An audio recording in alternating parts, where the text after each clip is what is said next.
Olá, boa noite, meus amigos do YouTube. Sejam todos bem-vindos. Mais um vídeo essa noite. Iluminação, elevando-se acima do pensamento. O pensamento não é indispensável para sobrevivermos neste mundo. Nossa mente é um instrumento, uma ferramenta, está ali para ser usada em uma tarefa específica.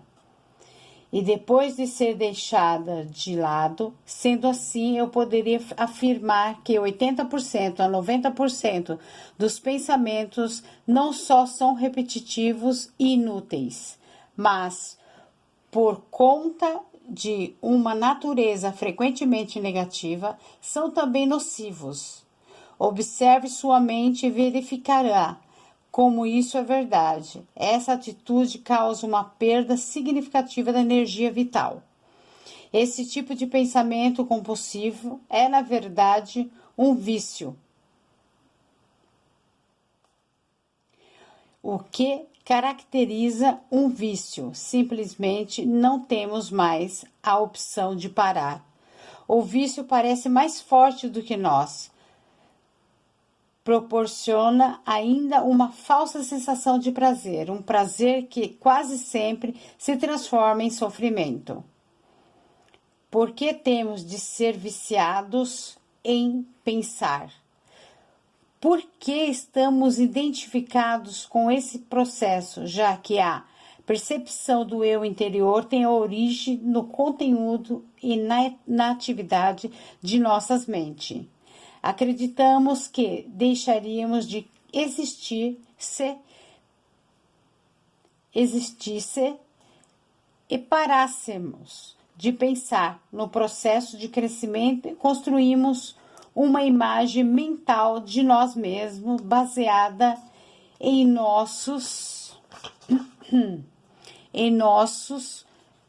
condicionamento pessoal e cultural. Podemos chamar isso o fantasma pessoal do ego.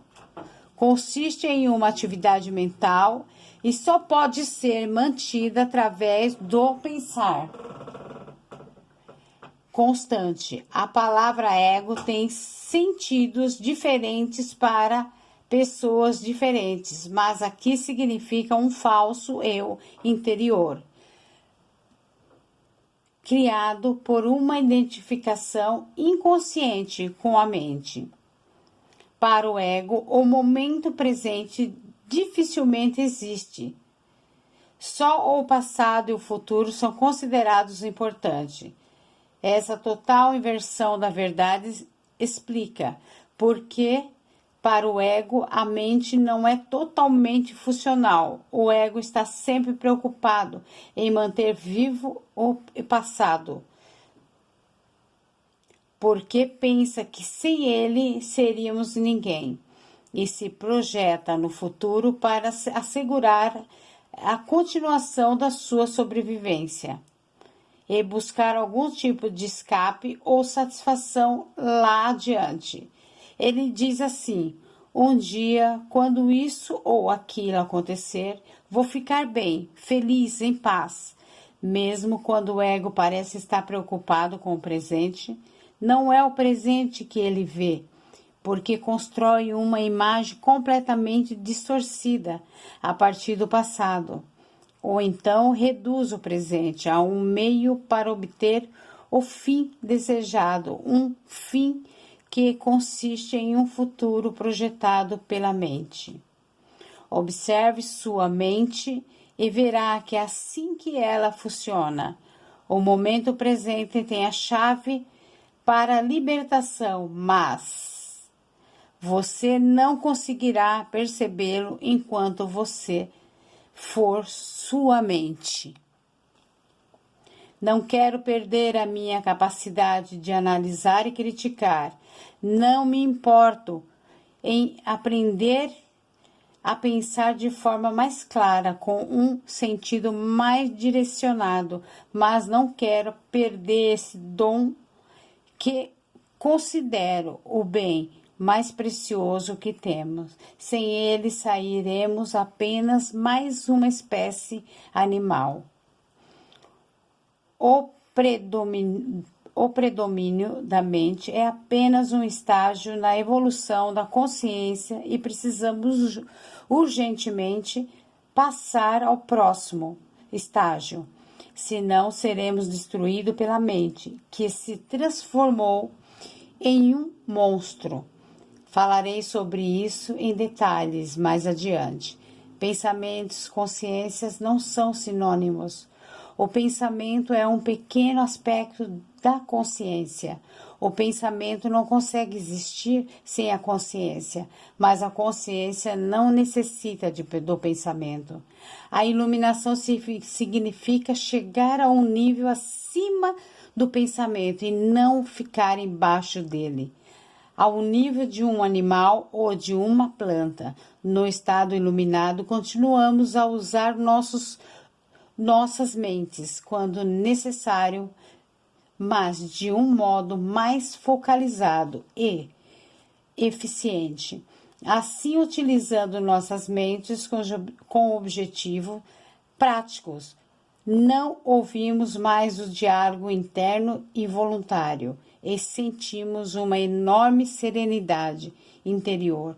Quando usamos de fato nossas mentes, em que especial, quando necessitamos de uma solução criativa, há uma oscilação de segundos entre o pensamento e a serenidade, entre a mente e a mente vazia. O estado da mente vazia é a consciência.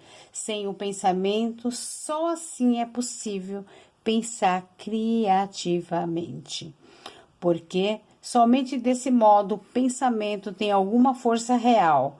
O pensamento sozinho, quando não mais conectado com a área da consciência, que é muito mais ampla, rapidamente se torna árido, doentio e destrutivo.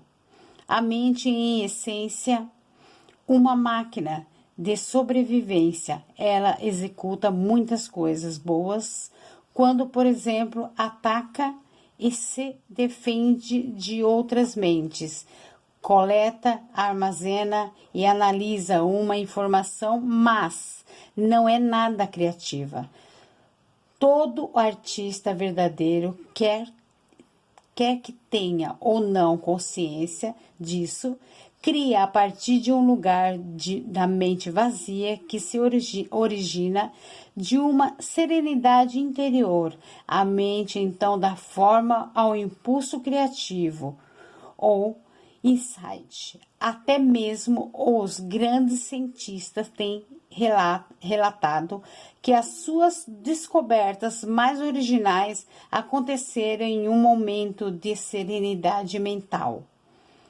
Uma pesquisa nacional realizada com alguns dos matemáticos mais preeminentes que já atuaram nos Estados Unidos, incluindo Einstein, para estudar seu método de trabalho. Mostrou que o pensamento é apenas uma parte secundária da fase breve e decisiva do ato criativo em si. Logo, eu poderia dizer que a maioria dos cientistas não é criativa, mas não porque não sabe pensar, mas sim porque não sabe como parar de pensar. Não foi a mente nem o pensamento que criou o milagre da vida ou nossos corpos. É claro que existe uma inteligência de uma dimensão muito maior que da mente, trabalhando para manter tudo isso funcionando, com uma simples célula humana que mede de 1/1000 de 25,4, pode conter instruções dentro do DNA que encheria 1000 livros de 600 páginas cada um. Quanto mais aprendemos sobre o funcionamento do corpo, mais percebemos como é vasta a inteligência que age dentro dele e como sabemos pouco a esse respeito. Quando a mente se relaciona com o corpo, transforma-se na mais maravilhosa das ferramentas. Serve então alguma coisa maior do que elas mesmas.